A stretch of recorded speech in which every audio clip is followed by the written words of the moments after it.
수술한 부위가 말고 다른 부위가 말썽을 일으킬 때가 꽤 있다, 이렇게 얘기할 수 있고요. 그리고 다른 한 가지 원인은 수술을 해도 사실 그 부위도 수술한 부위도 이제 완치가 안 되는 경우가 많습니다. 그 이유가 이제 왜 그러냐, 요즘 이제 기술이 발달하면서 최소 침습 수술을 합니다.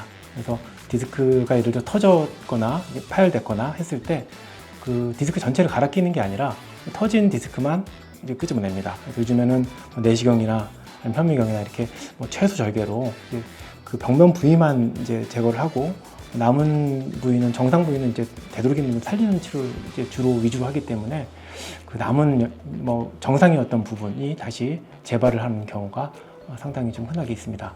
전체적으로 봤을 때는 한 10% 정도, 10명 중에 1명 정도는 수술 부위에 재발이 좀 있을 수 있다, 이렇게 알려져 있는데, 재발을 안 되게 하는 이제 방법의 수술도 있습니다. 예를 들면은 그 디스크를 아예 다 드러내고 인공연고를 사용한다든지 아니면 고정을 한다든지 하면은 그 부위에서는 재발을 안 하게 되는데, 그럴 때는 일단 첫 번째로는 수술이 좀 커지고요.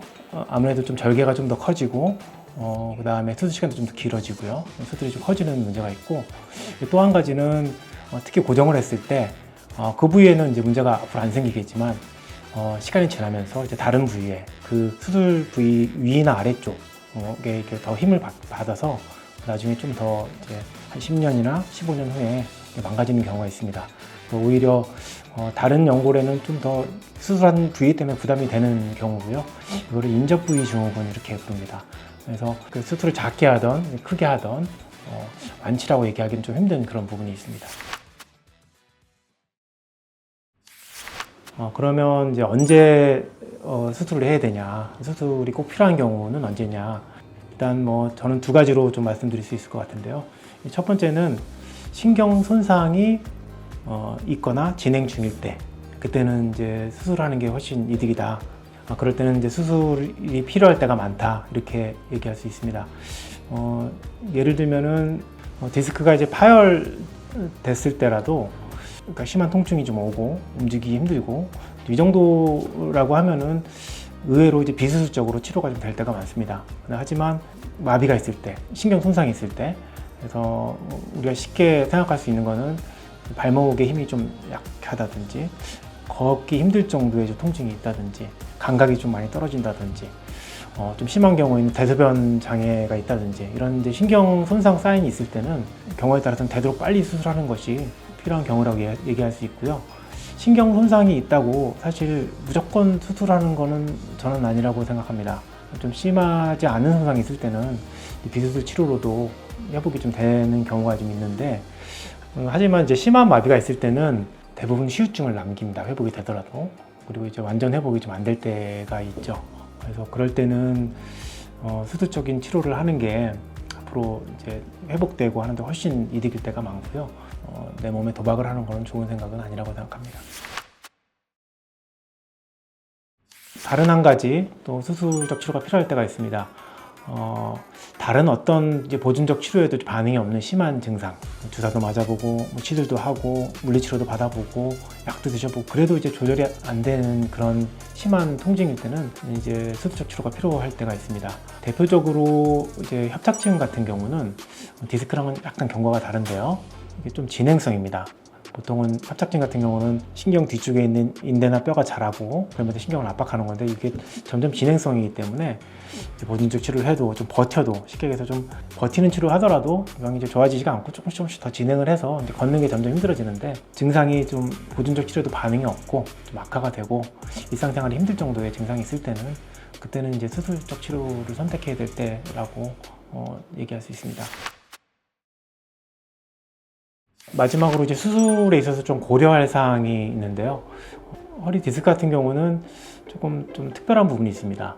MRI에서 보이는 신경이 눌리는 정도라든지 MRI상에서 심한 정도랑 증상이랑 상당히 좀 다를 때가 많습니다. 그래서 디스크가 아주 심한 파열이 있는데도 별로 증상이 없다든지, 아니면 좀 심하지 않은데도 못 걸을 정도로 증상이 심하다든지, 그래서 MRI가 좀 심하다, 심하지 않다, 그것만 가지고서 판단하기는 좀 어려울 것 같고요.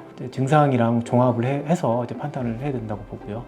같은 증상이 있더라도 보존적 치료, 예를 들어서 주사라든지 뭐 시술이라든지 이런 거에 대한 치료 반응이 상당히 많이 다릅니다. 아주 심한 파열도 비수술적으로 좀 치료가 좀 될 때도 좀 심심치 않게 보긴 하거든요.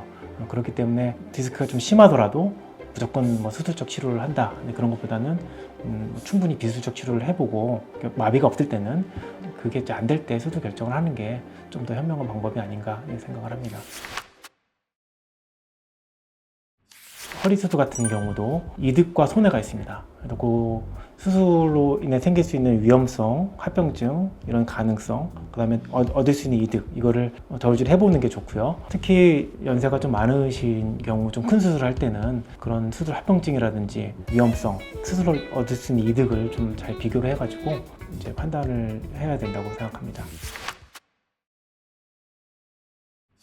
저 같은 경우는 수술 결정할 때 조금 신중하게 하는 편입니다. 그래서 충분히 이제 비수술 치료를 해보고 그런 반응이 없다든지 그럴 때 이제 수술 쪽으로 이제 넘어가는 그런 케이스고요. 어떤 뭐 다른 선생님은 좀 적극적으로 수술하는 선생님도 이제 계시긴 한데 이게 장단점이 있습니다. 그래서 뭐 저처럼 이렇게 좀 수술을 늦게 결정하고 충분히 치료를 한 다음에 수술하는 경우는 그 수술을 해야 될 환자들이 이제 비수술적으로 좀 치료가 좀 되는 경우가 꽤 있고요.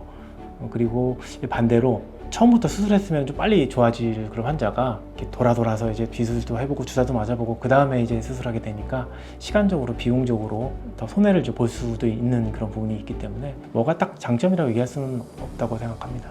허리 수술 하시는 신경외과나 정형외과 선생님 중에서도 수술을 안 하고 주로 이제 통증 치료 위주로 이제 하시는 선생님들도 이제 많이 계시는데요. 그 의사 입장에서도 좀 신경 써야 될 것이 이제 많고 또 합병증 위험성도 이제 어느 정도 있는 수술이고 그다음에 스트레스를 좀 이제 받습니다. 수술을 했을 때 이제 드라마틱하게 좋아지는 경우를 이제 많이 보기 때문에 특히 이제 못 걷던 분이 이제 좀 걷게 되고 아주 오랫동안 만성 통증에 시달리시던 분이 이제 좋아지는 거 볼 때 의사로서 제가 척추 수술하는 의사로서 제일 보람되는 순간이 아닌가 이제 생각을 하고 그렇기 때문에 저는 아직까지 척추 수술을 하고 있는 것 같습니다.